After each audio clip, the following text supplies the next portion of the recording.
Welcome to The Last Breakfast. Please enjoy the video. You start by getting the essentials in place so you can move fast. Install Python 3. 11 or newer and confirm versions. Once done, create a virtual environment to isolate packages. Choose VS Code or PyCharm and enable linting and formatter so your code stays readable. Initialize Git in the project folder and add a minimal README. These steps prevent messy dependencies later and let you focus on building the app, not fixing environment issues. You now implement the app's core. Define a minimal MVP that delivers value and limits scope. Start by sketching routes, data models, and storage. Then pick Fast API for async speed or Flask for simplicity.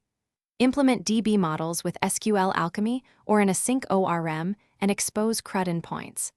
Once you have endpoints, write PyTest tests for the main flows and run the server locally with Uvicorn to iterate quickly. This disciplined middle phase prevents scope creep and surfaces integration issues early.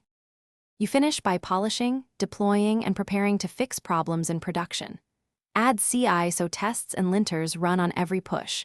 Containerize the app with Docker for consistent deployments.